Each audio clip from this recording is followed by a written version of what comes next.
Hello, c'est Mathilde, bienvenue dans un nouvel épisode de podcast. Aujourd'hui je filme l'épisode avec ma nouvelle caméra, oui encore. C'est mon anniversaire dimanche dernier et j'ai eu la DJI Osmo Nano. Je la voulais aussi, au début je savais pas trop quand j'ai pris la DJI Osmo Pocket.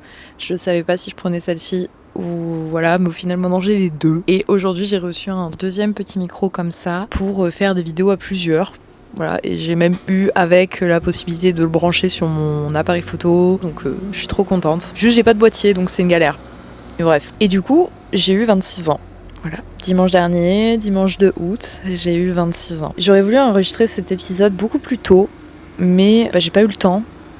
Et là maintenant, je suis encore en vacances, donc c'est le moment pour enregistrer l'épisode en fait. C'est justement en lien avec mon passage aux 26 ans et le temps qui passe, etc. etc. En fait, c'est un lien avec des choses que j'ai pu dire dans mon... Je crois que c'est dans mon dernier épisode de podcast ou celui d'il y a genre 2 avant, un truc comme ça, où je parlais du temps qui passe. Et je sais plus exactement comment j'avais tourné ça. En fait, j'ai eu la sensation que le passage à 26 ans, il y a eu un changement, ou du moins, d'habitude, mon anniversaire, c'est tout un truc. Alors, même si là, ça a encore été tout un truc, parce que c'est quelque chose que je mets un peu beaucoup sur un piédestal, j'ai été vachement plus dans le lâcher-prise qu'à certains de mes anniversaires. D'habitude, genre 2 mois à l'avance, je suis là en mode, je suis en train de faire le groupe sur Insta pour mon anniversaire.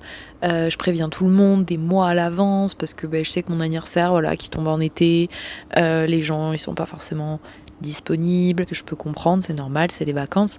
Donc du coup, en général, j'essaye de prévenir un minimum à l'avance pour que les gens puissent être là, éventuellement. Et là, du coup, cette année, en fait, j'ai prévenu les gens à droite à gauche. Enfin, j'ai prévenu les gens en privé et je l'ai fait genre 1 semaine avant. Donc c'est un truc de fou par rapport à moi, de l'avoir fait aussi tard. J'ai dit ce que je voulais comme cadeau d'anniversaire à ma mère à la dernière minute. Techniquement, je trouve ça bien parce que ça m'évite d'avoir ce truc de vivement mon anniversaire que j'ai ce cadeau. Donc là, de l'avoir dit au dernier moment, et vraiment le côté avec beaucoup plus d'indifférence face à mon anniversaire. Je sais pas, beaucoup plus de légèreté. Et je me suis posé la question de s'il y avait eu quelque chose, un changement en particulier qui aurait fait que... Voilà, et je pense qu'en fait c'est juste la maturité, l'âge. Je sais pas trop, mais je pars un peu de ce principe-là. Et j'ai l'impression que le passage à 26 ans, il y a un peu un cap. Je pense que les gens qui regardent mon podcast, savent que je sors avec un garçon qui a 8 ans plus que moi. Donc, il a 33 ans, il aura 34 à la fin de l'année. Donc, dire que 26 ans, c'est un cap et que je me rapproche des 30 ans, ce genre de choses, genre, c'est un peu nul. Enfin, genre en mode, c'est 30 ans, t'es encore super jeune, enfin voilà. Mais j'ai ce truc de début vingtaine, genre de 20 ans jusqu'à 25 ans, il y a vraiment ce truc de jeunesse, de je sais pas, de début de la vingtaine, j'en sais rien. Et le passage à 26 ans, c'est tellement différent. Je trouve que 26 ans, genre dans l'imaginaire collectif, je dirais, quand tu dis que t'as 26 ans, il y a un certain cap. Genre t'es plus... t'es toujours considéré comme super jeune, mais en même temps, t'es considéré comme un adulte, en fait. Et quand je pense au fait que je suis adulte, ça me fait bizarre. Alors, certes, dans plein de points... Enfin voilà, je sais que je suis une adulte, j'ai mon indépendance, j'ai mon appartement depuis plusieurs années, enfin mon ancien appart. Mais je sais pas, genre je trouve qu'il y a un cap à 26 ans. Je saurais même pas l'expliquer vraiment, genre j'ai pas les mots exacts pour expliquer ce que ça fait ou ce que c'est. Et je pense que les personnes qui ont déjà passé le cap des 26 ans savent de quoi je parle. Je pense. Je sais pas. Ou c'est peut-être moi qui réfléchis beaucoup et qui me pose beaucoup de questions. C'est probable aussi, c'est même sûr. Et justement, en lien avec le temps qui passe, je pense que vous le comprenez, enfin je pense que vous le savez, que j'ai vraiment un problème avec le temps et que j'ai un besoin la notion du temps, tout ça c'est quelque chose de très important pour moi. Et j'arrive pas à me dire que mes 20 ans, c'était il y a 6 ans, que mes 18 ans, c'était il y a 8 ans, qu'il y a 10 ans, j'avais 16 ans, genre, what the fuck. Vraiment, je n'arrive pas à m'y faire, à me dire que dans 4 ans, j'aurai 30 ans et que la vie passe si vite en fait.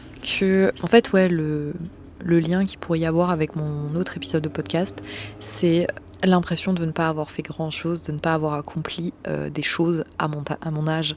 Quand on regarde notre entourage, surtout ma génération, où il y a ce truc de beaucoup de personnes ont déjà leur maison à la campagne. Il y a des personnes qui sont déjà auto-entrepreneurs, qui ont des boulots assez bien, ce genre de choses. Et quand je me regarde moi, pareil, encore une fois, je me dis, mais qu'est-ce que t'as fait en fait ? Qu'est-ce que tu as foutu de ta life depuis toutes ces années ? Alors encore une fois, c'est assez... comment dire ? C'est pas objectif. Parce que si je regarde dans les grandes lignes, j'ai fait plein de choses. Et j'ai accompli des choses. Malheureusement avec mon TDAH, parce que oui, c'est une excuse, mais c'est un fait, ça fait partie des critères de diagnostic, c'est que j'ai beaucoup de lubies et que je les abandonne. Que je vais être à fond dans quelque chose, ça va devenir ma passion.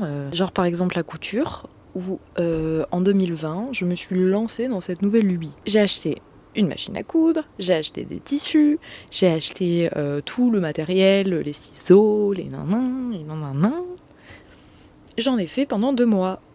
Et puis je suis passée à autre chose. Et depuis, elle est dans un placard. De base, même quand j'ai eu mon appartement, elle est restée chez ma mère. Et maintenant, je l'ai récupérée.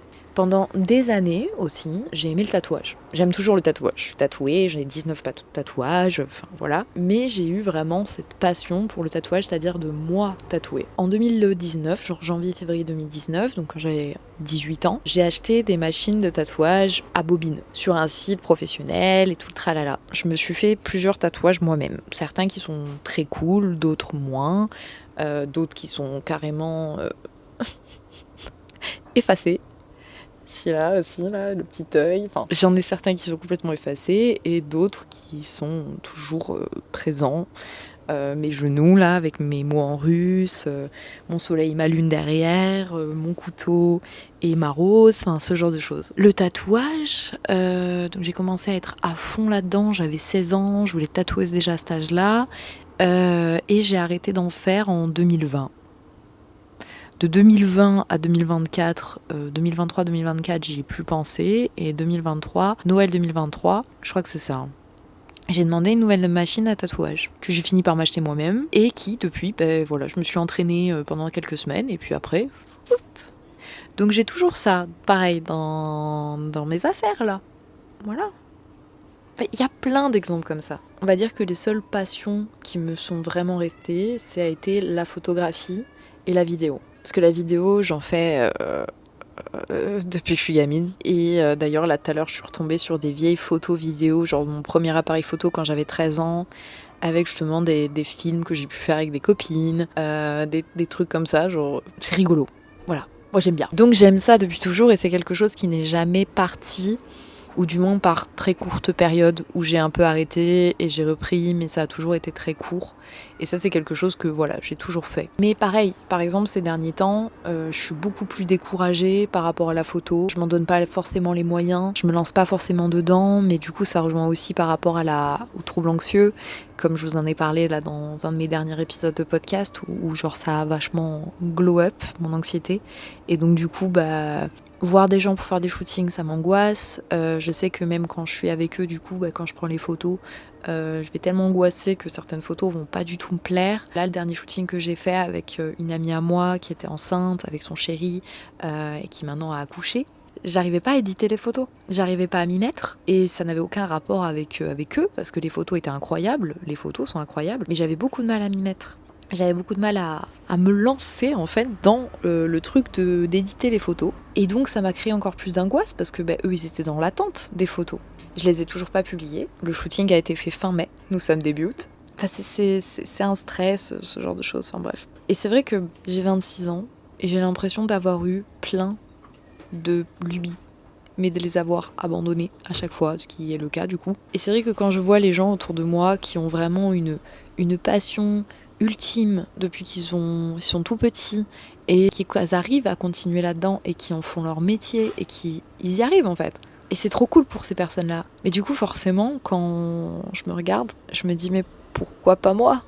J'ai dû couper l'épisode parce que ma caméra est en surchauffe. Du coup, je sais plus du tout où j'en étais. Mais en tout cas, voilà, moi, ce que je me suis dit par rapport aux 26 ans, c'est que j'ai l'impression qu'après les 25, il y a vraiment un cap et qu'on arrête un petit peu d'être jeune adulte, où genre c'est le quart de siècle. Et après, à partir de 26, il y a un changement, je trouve. En tout cas, dans un sens, ce n'est absolument pas grave parce que j'ai encore beaucoup de temps, je suis encore très très jeune. Mais ça met un peu une pression par rapport à la vie, genre qu'est-ce que tu vas faire de ta vie? Je veux des enfants, donc quand est-ce que tu as des enfants? Quand est-ce que tu prévois vraiment voilà, de te mettre dans le travail? Enfin, moi je travaille et tout, mais genre de vraiment me lancer sincèrement dans la photographie ou la vidéo. Bon là, même si ça fait quelques mois que je suis un petit peu plus active que d'habitude et j'en suis très contente. Mais c'est-à-dire qu'il y a un peu cette pression en mode bouge-toi, genre c'est bon, t'as plus 18 ans.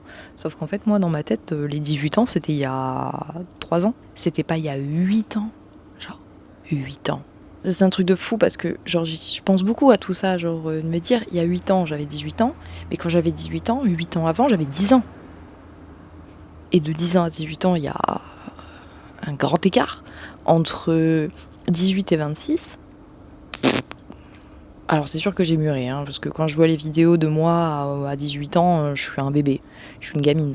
Mais ça n'empêche pas que genre on change plus vraiment, c'est-à-dire qu'on reste vraiment la personne qu'on est, même si à 10 ans j'étais déjà la personne que je suis. Enfin, mon cœur est resté le même, mon âme est restée la même, mais j'ai changé entre mes 10 ans et mes 18 ans, alors que, enfin si, du coup comme je disais, j'ai aussi changé entre mes 18 et 26 ans, mais vous voyez ce que je veux dire, c'est complètement différent cette manière de changer, c'est-à-dire que c'est pas aussi que entre 10 et 18. Et je me dis que, donc là, 26 ans, bah de toute façon oui, dans 8 ans j'aurai l'âge de mon copain quoi. Mais c'est vrai qu'il y a toujours un peu cette pression et ce questionnement, et vu que je suis quelqu'un qui réfléchit beaucoup et qui me remet tout le temps en question et qui réfléchit un peu à tout le temps, du coup ça met tout le temps un peu un stress, et le temps qui passe très très très très vite.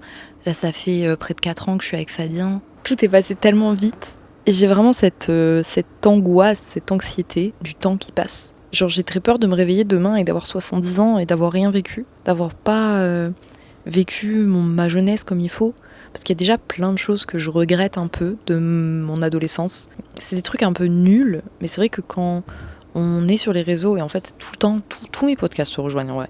À chaque fois que je vais sur les réseaux et que je vois, je sais pas, des soirées avec, je sais pas, 10 personnes, 20 personnes autour d'une piscine, avec de la tech, genre les gens qui sont entourés de gens qui aiment la tech ou qui font du cinéma. Je connais des gens, ils sont un groupe et ils aiment tous le cinéma. Bon, ils sont loin de moi, mais ils ont ce groupe de gens qui aiment le cinéma, qui aiment la photo, qui font des films, des courts-métrages, des trucs comme ça.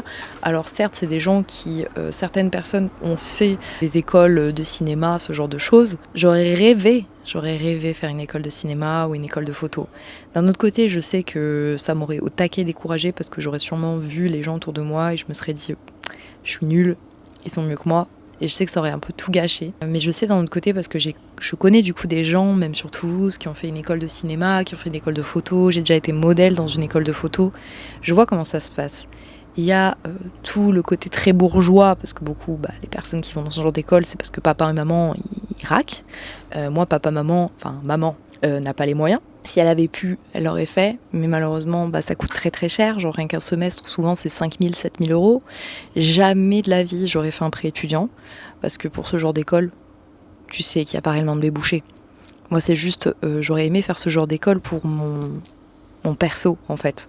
Pouvoir me lancer réellement dans le cinéma, que ça soit devant la caméra, derrière la caméra. J'aurais aimé apprendre vraiment le côté théorique de tout ça. En dehors de ce qu'on voit sur les réseaux et ce qu'on voit sur YouTube, moi c'est vrai que ça m'aurait fait kiffer. Malheureusement, c'est pas le cas, ça n'a pas été le cas. Et aujourd'hui, je n'ai toujours pas envie, déjà dans tous les cas, j'ai pas les moyens. Je ne vais pas faire de prêt et il n'y a pas d'argent qui rentre. Donc j'apprends un peu sur le tas de moi-même, quand je fais des trucs sur les caméras, ce genre de choses, avec des tutos YouTube, avec des tutos sur TikTok, sur Instagram. Mais c'est quelque chose qui m'a vachement travaillé, de pas avoir connu, de pas connaître vraiment dans mon entourage proche des gens qui font aussi de la photo, qui font de la vidéo, qui s'y connaissent, genre. Et c'est frustrant, en fait, voilà. C'est quelque chose qui me frustre et j'ai pas l'impression, genre c'est des choses sur lesquelles, quand j'y réfléchis, je me dis que j'ai pas vécu, en fait. Sauf que c'est faux. Encore une fois, c'est complètement faux. C'est dans ma tête. C'est parce que à ce moment-là, je pense à ça et du coup, je me focalise sur ça et je me dis mais les gens, ils ont trop de chance. Moi, j'ai pas vécu ça et tout. Sauf que j'ai vécu plein d'autres choses que sûrement ces gens-là auraient aimé vivre aussi. Et c'est vraiment quelque chose qu'il faut apprendre à se dire et à faire. Bref, je pense avoir fait le tour aussi. Encore une fois, j'espère que mon podcast est assez clair et que je pars pas dans tous les sens comme d'habitude. Je suis toujours dans le montage d'un vlog que j'ai commencé au mois de juin et qui est toujours en cours. Et je suis trop fan du vlog. J'ai trop hâte de vous le poster. J'en suis trop fière. Trop fière. Voilà, je vous fais de gros bisous et à très vite.